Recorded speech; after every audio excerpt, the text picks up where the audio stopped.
Welcome to CivilNet. My guest today is Hakem Rustom, who is in Cairo. Hakem is an anthropologist. He's worked with Edward Said. He studies minority communities in the Middle East, including Armenians.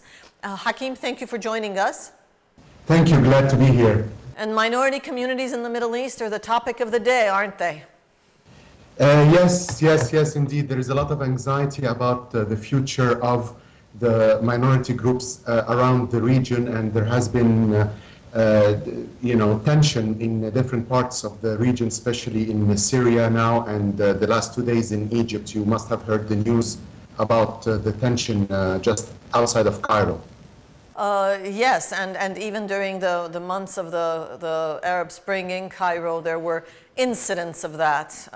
On the other hand, what was amazing about Cairo was that the discussion, the discourse around the revolution included words like inclusivity, included words like pluralism. And in the case of Syria, we don't hear that much. Do you agree? Well, yes. I mean, the uprising in Egypt had, when you look at Tahrir Square as an example or as a model for the future, Tahrir had Christians and Muslims resisting the regime. Although the Coptic Church stood against the uprising by telling people to stay at home, but Copts did not. They wanted to be side by side with their fellow Muslim citizens in going against the regime. In Syria, however, there has been a couple of people that are outspoken, Christians speaking against the regime, but it has more of a sectarian flavor to it because of basically the fabric of Syrian society. But it's very important to note that the representation of the uprising in Syria by Western media is also trying to highlight sectarianism. Is that because it's easier to understand? Well, when you look at the history of the region, the last 150 years, you will see how Western Europe has always looked at the Orient or the Middle East through a sectarian lens. Sure, and partly because of the colonialism. In fact, that's something that Edward Said would write about, and I know that you've worked with Said, and he also talked a great deal about exile.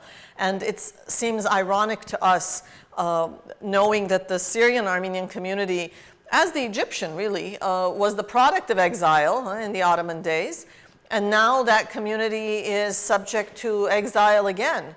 And probably not just that community. Is that right? There really is this fear of minority communities leaving what has been their home for 3-4 generations.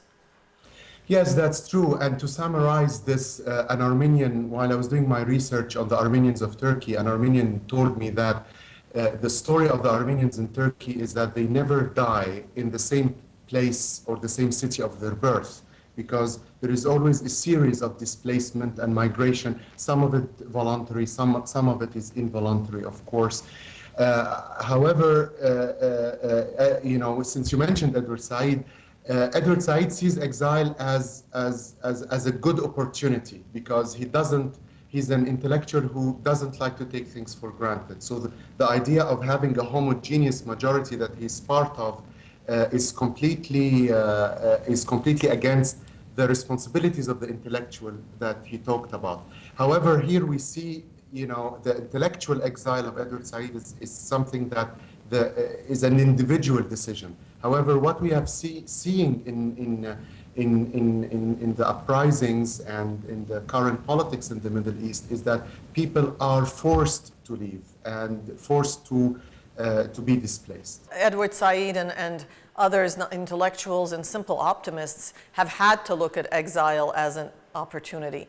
And therefore, it makes sense that he said that. And it seems as if now the minority communities are going to have to find a way to be resilient, either in situ, in place, or not, in order to make the best of what's a difficult situation for everyone.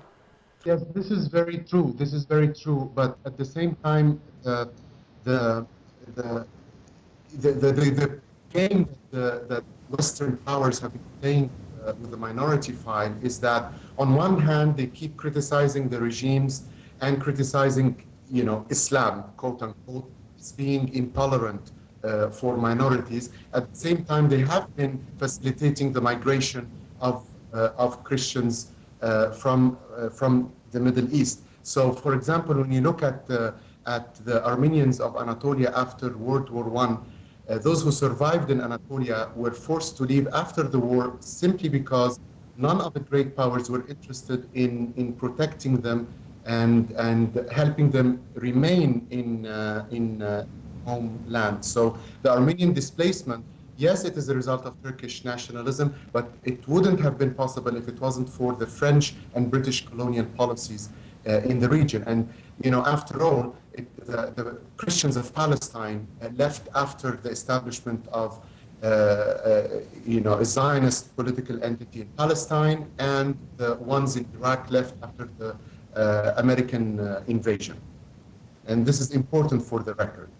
But one of the challenges of the Middle East is for the West that only remembers it often in the colonial context, or today only remembers it in the oil context, to try to understand this very complex mosaic of peoples and issues. And today you would think in the case of Syria that because we have the benefit of Tunisia as one kind of solution, Libya as another kind, Iraq certainly is another kind, Egypt is another kind, you would think that in the case of Syria there would be a little deeper understanding of what's going on. In some ways, are the Syrians themselves responsible for this mess, or do we just blame the Westerners for not getting it again? Well, I mean, it is never a simple answer. Definitely, American foreign policy policymakers haven't learned much the last 30 or 40 years. I mean, we've seen what happened after they financed the Mujahideen in Afghanistan and so on. And we've seen what happened with the invasion of Iraq and military interventions and so on. But at the same time, this wouldn't have been possible. There are people always who want to do something for their interest. I mean, that is, realpolitik. Now, what gives them the ability, the permission, and the opportunity to intervene is basically the local regimes, okay? And the local regimes in the Middle East have not capitalized on their constituency.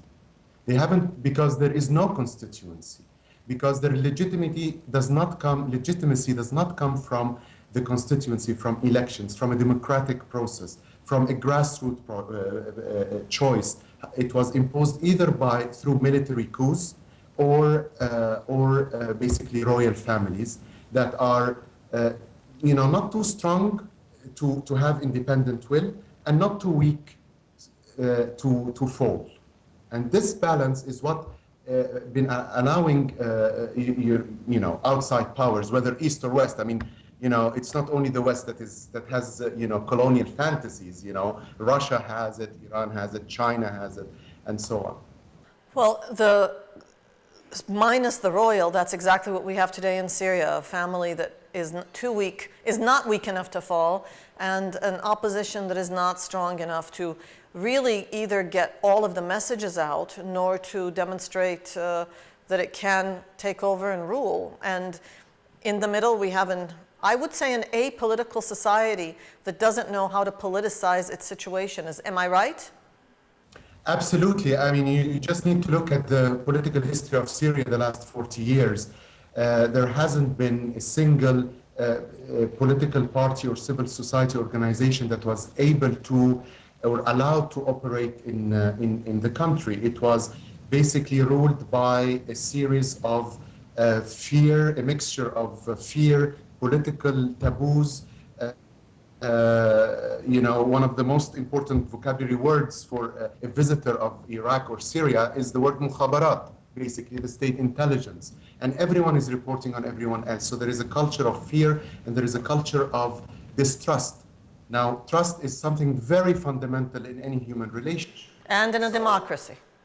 Exactly. If you don't trust your neighbor, if you don't trust members of your own or organization or political party or even profession. Or you don't trust those, or you don't trust those who either have power or want power. You don't empower them to rule you.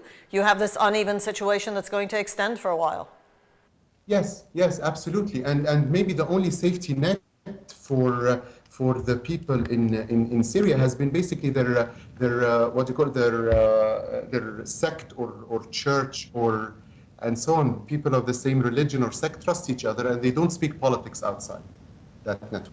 Well, thank you, Hakem Rustom, who is in Cairo, scholar of the Middle East and anthropologist, and we're trying again, as we've been doing over the last several weeks and months, trying to understand Syria and the region.